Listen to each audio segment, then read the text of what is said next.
श्री स्वामी समर्थ.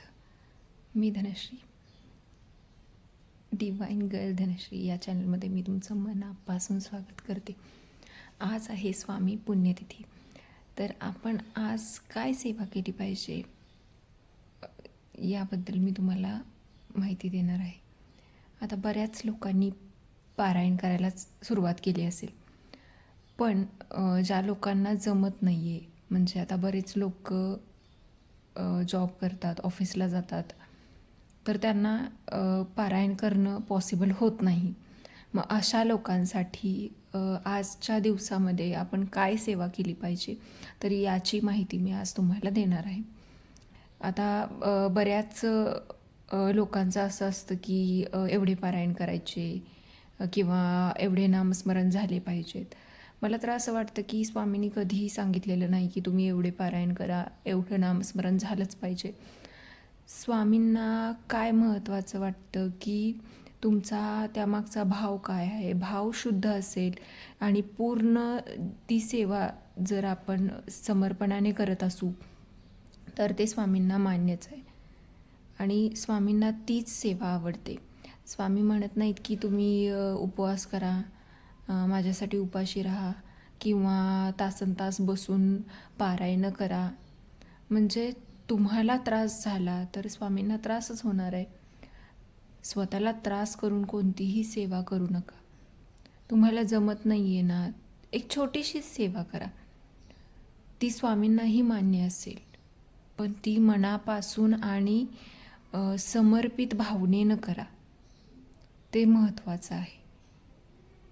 आणि आता आपण बघूया की नेमकी काय सेवा आपण करू शकतो.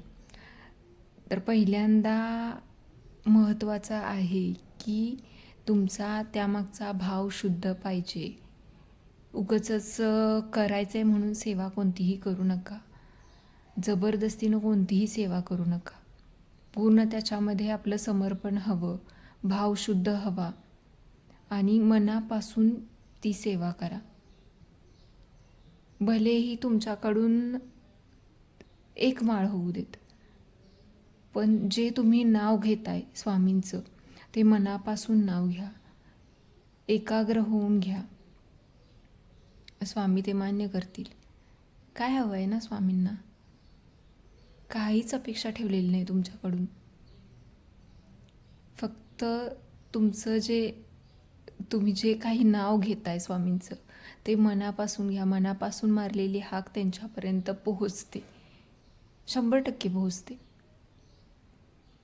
जर आजच्या दिवसामध्ये तुम्हाला पारायण करायला जमत नाही आहे, एक दिवसीय पारायणसुद्धा खूप जणं करतात, पण ते जर तुम्हाला जमत नाही आहे तर शांत बसून एक माळ स्वामी समर्थ या मंत्राचा जप करा.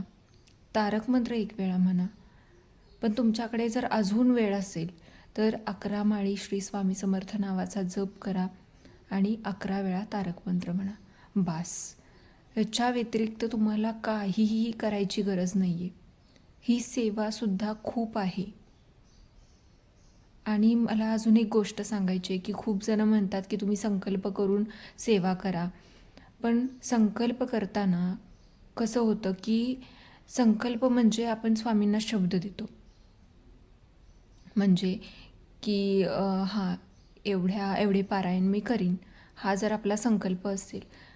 पण तेवढे पारायण आपल्याकडून जर होणार नसतील, कुठेतरी अडथळा येणार असेल, आपल्याला जमणार नसेल, मग ती सेवा करण्यात काही अर्थ नाही आहे ना. त्यामुळे कोणतीही सेवा संकल्प न करता केली तरीही ती स्वामींपर्यंत पोहोचते. त्यामुळे कोणतीही सेवा करताना असं म्हणू नका की मी एवढ्या माळे करेन, एवढा जप करेन किंवा मी एवढे पारायण करेल, असं कधीही म्हणू नका. जी काही सेवा करताय ना ती पूर्णपणे स्वामींना सांगा की स्वामी, ही सेवा करून घेणारे तुम्हीच आहात, तुम्हीच माझ्याकडून ही सेवा करून घ्या आणि ही सेवा मी पूर्णपणे तुम्हाला समर्पित करतो. माझ्या आयुष्यात जे काही घडणार आहे, जे काही होणार आहे, ते सगळं तुमच्या हातात आहे आणि तुमच्या हातात मी सोपवले. त्यामुळे तुम्ही जे काही देणार आहात ते माझ्या चांगल्यासाठीच असेल. ह्या सगळ्या गोष्टी बोलून तुम्ही ती सेवा करा. पण ती सेवा करा, काहीही असू दे, कोणतीही सेवा असू दे. नामस्मरणाची करा, तारक मंत्राची करा, तुम्ही कितीही करताय ह्याला महत्त्व नाही. जेवढी तुम्ही सेवा करताय त्याच्यामध्ये तुमचा भाव शुद्ध आहे का, तुम्ही ती सेवा पूर्ण मनापासून समर्पित भावनेने करताय का, हे खूप महत्त्वाचं आहे. त्यामुळे एवढं जरी तुम्ही दिवसभरामध्ये केलं तरी खूप आहे. आणि अजून एक मला गोष्ट सांगायची आहे की असं नाही की तुम्ही माळच घेऊन बसा. माळ घेऊन जप केलेलाच स्वामींना आवडतो किंवा स्वामींपर्यंत पोहोचतो असं काही नाही. उठता बसता खाता पिता तुम्ही जर स्वामींचं नाव घेतलं तर तुमचं जे काही तुमच्या आयुष्यामध्ये आहे, नकारात्मकता असेल किंवा जे काही प्रॉब्लेम्स असतील त्याच्यामधून हळूहळू मार्ग निघायला सुरुवात होते. त्यामुळे तुम्हाला जमेल तेवढं तुमच्या तोंडामध्ये स्वामींचं नाव ठेवा. जर तुम्हाला मनापासून वाटते ना की मला स्वामींची सेवा करायची आहे, तर तुम्ही आपल्या डेली रुटीनमध्ये स्वामींचं नाव जरी घेतलं ना तरी खूप आहे ते. मी मनापासून म्हणजे कळकळीनं सांगते तुम्हाला की तुम्हाला जेवढी जमेल तेवढी स्वामींची सेवा करा. असं नाही आहे की तुम्ही लाखामध्ये जप करा किंवा 21 पारायण करा, 11 पारायण करा. नाही, तुम्हाला जेवढी जमेल तेवढी सेवा करा, पण पूर्ण भावनेनं, पूर्ण श्रद्धेनं करा. स्वामींपर्यंत ती 100% पोहोचते आणि ते तुम्हाला स्वतःला जाणवायला लागतं. जेव्हा तुम्ही त्या सेवेमध्ये राहता त्यावेळेस तुमच्यामध्ये आपोआप पॉझिटिव्हिटी यायला चालू होते. तुमच्यामध्ये स्वतःमध्ये खूप बदल होतात, ते तुम्हाला जाणवेल. तुम्ही एकदा ही सेवा चालू करा, आजपासून चालू करा, पण करा आणि स्वामींचं नाव कायम आपल्या तोंडामध्ये ठेवा. नक्की तुम्हाला फरक जाणवेल.